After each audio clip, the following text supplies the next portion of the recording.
Bayangkan seorang remaja yang penuh semangat dan impian, tiba-tiba menjadi korban dari kejahatan paling sadis yang pernah terjadi di Jepang. Junko Furuta, seorang gadis berusia 17 tahun, mengalami penderitaan yang tak terbayangkan dalam sebuah kasus pemerkosaan dan penyiksaan yang mengerikan. Bagaimana tragedi ini bisa terjadi di negara yang terkenal aman? Sebelum lanjut, perkenalkan nama saya Harry. Jangan lupa subscribe, karena saya akan bagikan video berdasarkan kisah nyata dan fakta. Dan juga nyalain notifikasinya agar tidak ketinggalan video-video kisah mengerikan lainnya. Kalau udah siap langsung aja kita mulai kisah pilu untuk episode kali ini.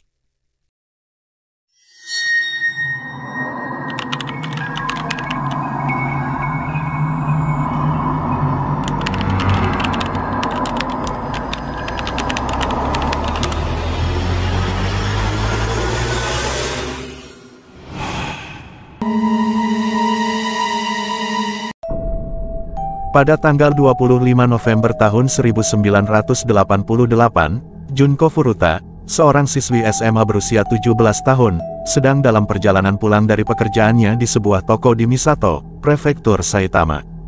Junko adalah gadis yang ceria dan populer di sekolahnya, dengan prestasi akademis yang baik dan banyak teman.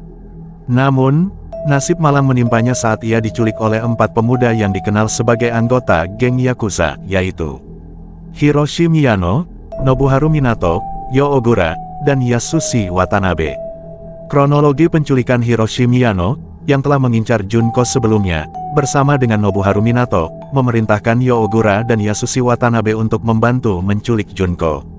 Mereka menyerangnya saat dia sedang bersepeda pulang. Miyano, yang dikenal sebagai pemimpin geng, menakut-nakuti Junko dengan mengklaim bahwa ia memiliki koneksi dengan Yakuza, sehingga membuat Junko tidak berani melawan atau berteriak. Para pelaku membawa Junko ke rumah Minato di Ayase, Adachi, Tokyo, di mana mereka mulai menyiksanya tanpa henti. Penyiksaan yang dialami Junko selama 44 hari, Junko mengalami penderitaan yang luar biasa di tangan para pelaku. Berikut adalah beberapa tindakan keji yang dilakukan oleh mereka. Pemerkosaan berulang kali. Junko diperkosa oleh lebih dari 100 pria, termasuk teman-teman para pelaku. Diperkirakan ia diperkosa lebih dari 500 kali selama masa penyekapan. Penyiksaan fisik, ia dipukul dengan batang besi, pemukul golf, dan tongkat bambu. Pembakaran, para pelaku membakar tubuh Junko dengan rokok, petasan, dan bahkan lilin panas.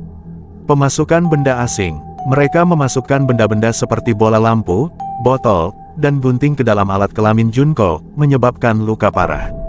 Kelaparan dan dehidrasi, Junko seringkali tidak diberi makanan atau minuman yang layak. Mereka memaksanya makan kecoak, minum urin, dan sup yang diisi dengan sampah. Penghinaan dan dehumanisasi, Junko dipaksa untuk tidur di balkon yang dingin tanpa pakaian, dan seringkali dipukuli saat ia menunjukkan tanda-tanda kelemahan atau ketidakpatuhan. Upaya pelarian dan akhir tragis Junko mencoba melarikan diri beberapa kali, namun setiap upaya pelariannya selalu berakhir dengan siksaan yang lebih brutal. Pada akhir Desember, kondisi fisik Junko sangat buruk. Ia tidak bisa bergerak, berbicara, atau bahkan mengendalikan fungsi tubuhnya. Pada tanggal 4 Januari tahun 1989, setelah mengalami penyiksaan terakhir yang melibatkan penyiraman bensin dan pembakaran sebagian tubuhnya, Junko akhirnya meninggal dunia akibat luka-luka parah yang dideritanya. Para pelaku, yang menyadari bahwa Junko telah meninggal, memasukkan tubuhnya ke dalam drum berisi beton dan membuangnya di area konstruksi di Koto, Tokyo. Penemuan dan penangkapan kasus ini terbongkar setelah Hiroshi Miyano ditangkap atas tuduhan kejahatan lain dan mengakui keterlibatannya dalam penculikan dan pembunuhan Junko. Polisi menemukan mayat Junko dalam drum beton tersebut dan mengidentifikasinya berdasarkan sidik jari. Pengadilan dan hukuman pengadilan yang menyusul kasus ini menjadi perhatian nasional. Keempat pelaku dijatuhi hukuman penjara, meskipun banyak yang merasa hukuman tersebut tidak sebanding dengan kekejaman yang mereka lakukan. Hiroshi Miyano dijatuhi hukuman 20 tahun penjara, namun dibebaskan lebih awal pada tahun 2009. Nobuharu Minato dijatuhi hukuman 5-9 tahun penjara. Yo Ogura dijatuhi hukuman 8 tahun penjara. Yasushi Watanabe dijatuhi hukuman 5-7 tahun penjara. Banyak orang menganggap hukuman ini terlalu ringan dan tidak setimpal mengingat kejahatan yang mereka lakukan.